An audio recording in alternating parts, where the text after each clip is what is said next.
उद्धव ठाकरे यांची आज पालघरमध्ये बोईसर जवळील आंबटगोड मैदानावर जाहीर सभा होणार आहे।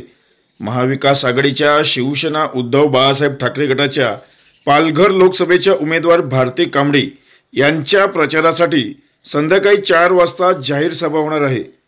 पक्षफुटीनंतर उद्धव ठाकरे पहिल्यांदाच पालघर जिल्ह्याच्या दौऱ्यावर येत असल्याने जवळपास या सभेला 20,000 कार्यकर्ते आणि पदाधिकारी उपस्थित राहणार असल्याची आयोजकांकडून माहिती देण्यात आली आहे।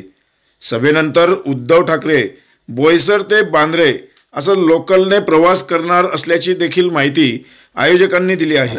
आजची सभा जी आहे ही महाविकास आघाडीतर्फे भारती कांबडी ह्या शिवसेना पुरस्कृत ज्या उमेदवार आहेत त्यांच्या प्रचारार्थ ही सभा आहे आणि ह्या प्रचाराला पहिलंच भाषण जे होणार आहे ते पक्षप्रमुख उद्धवजी ठाकरे यांचं होणार आहे। त्यामुळे पालघरवासियांमध्ये एक वेगळीच उद्धवजींचं भाषण ऐकण्याच्या दृष्टीने ही उत्कंठा लागलेली आहे आणि त्या भाषणाला किंवा या सभेला चांगला प्रतिसाद हा पालघरवासियांकडून मिळेल असं मला स्वतःला वाटतं। साधारण किती कार्यकर्ते या ठिकाणी जमा होतील असा अंदाज आहे? या ठिकाणी जवळजवळ 25,000ची क्षमता ह्या मैदानाची आहे आणि ह्या 25,000पेक्षा जास्त श्रोतेवर्ग किंवा कार्यकर्ते इथे येतील आणि संपूर्ण हा परिसर हा गर्दीने किंवा श्रोत्यांनी भरून जाईल याबद्दल माझ्या मनामध्ये तीळमात्र शंका नाही आहे।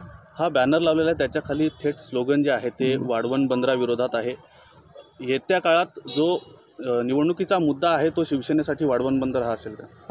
हा जो मतदारसंघ आहे हा पालघर लोकसभेचा आहे आणि पालघर लोकसभेमध्ये प्रामुख्याने जे जटिल प्रश्न आहेत जे लोकांना भेडसावणार आहेत अशा प्रश्नांची उकल ही आमच्या उमेदवाराकडनं किंवा भावी खासदारांकडनं केली जाणार आहे आणि ह्या प्रश्नाच्या बाबतीत प्राधान्य द्यायचं झालं तर वाढवण बंदराबद्दल ह्या किनारपट्टीवर पालघरवासियांमध्ये जी एक तीव्र भावना आहे म्हणून आम्ही त्याचं संपूर्ण जे स्लोगन आहे ते या ठिकाणी मांडलेलं आहे, एकच जिद्द वाढवण बंदर रद्द।